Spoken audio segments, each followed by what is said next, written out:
I'm Max Brantley with the Arkansas Times with news headlines from Arkansas on Thursday, March the 12th.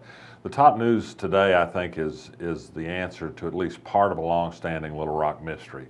Remains found last night in Petit Jean State Park on top of Petit Jean Mountain have been confirmed to be those of John Glasgow. He was a prominent construction firm executive who went missing in 2008, last seen leaving his home. His car was later found at Petit Jean Mountain, but no sign of him could be found, although there were intensive searches, including with dogs at the time.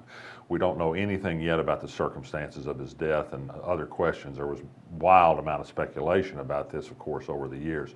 The family's going to have a news conference this afternoon, and if you check the Arkansas blog later, we'll have a full report on what they had to say.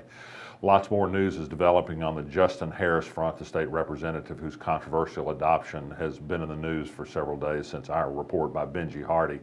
Many more reports surfacing about the belief by people who've been around the family that they believe the girls were possessed by demons, that they tried to exorcise them, that they laid hands on them and formed circles around them at their preschool and tried to pray demons out of other misbehaving children. It is a means of therapy of a sort. The Harrises, of course, have denied that, but the number of witnesses to it seems to be growing. There's also families talking about Bible studies at the school. This is supposed to be prohibited by rule unless it occurs after the school day in a time when people are paid with state funds or are not on the clock. It is almost a wholly federally funded program, money funneled through the state education department. That's been a subject of controversy before. It's a story that's going to have many tentacles, although so far the legislature and the governor seem reluctant to indicate they're getting into it seriously. It includes questions about practices that are encouraged at the Department of Human Services as therapy for children. Some discredited authors can be found there on their website. There are questions about financial management. There are questions about politics and adoption procedures.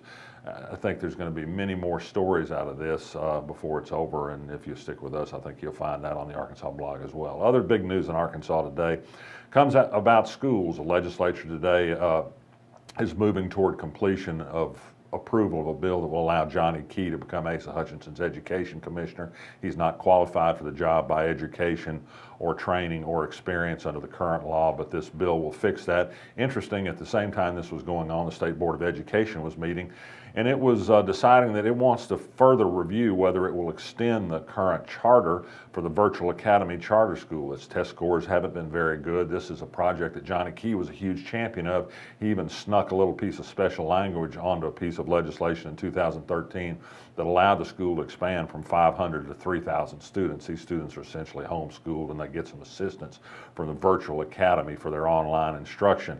Now they're blaming their poor scores on the fact that they just had too many more students under this little piece of legislation that Johnny Key sponsored.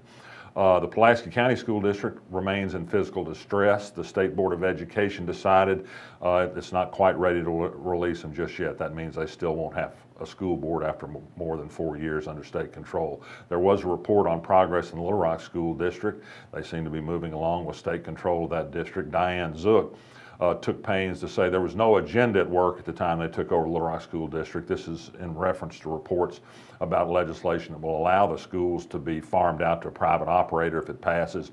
This bill is being lobbied for by the Walton-financed lobbyist Gary Newton, who just happens to be Diane Zook's nephew, but you would be wrong to jump to any conclusions on that, of course.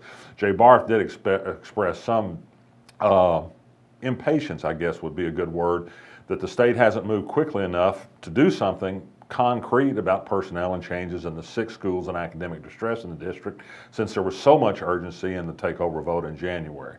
But he was assured by State Education Department this is a big job and that progress is underway. I think that's what Little Rock School District was saying at the same time it was trying to continue to be self-controlled. Elsewhere today, some little legislative lights, perhaps. The astronomers of Central Arkansas have objected to the legislature defeating a light pollution bill. This is a bill that would have more firmly regulated outdoor lighting at night, and it would have created some costs undoubtedly on new lighting to shield it so that the night wouldn't be full of artificial light for those people who like to gaze at stars in the heavens. They blame the city of Little Rock and the Arkansas Municipal League for for lobbying against this bill. It is a shame that Little Rock wins so few legislative battles out at the Capitol that when they win one, it's in a regressive rather than a progressive cause. Too bad about that. And our friend Jason Rapert at Conway has introduced an interesting little bill. He would require all high school students who expect to get a high school diploma to first pass the test that you must pass to gain U.S. citizenship. Why not? I'm Max Brantley. I'll be back tomorrow.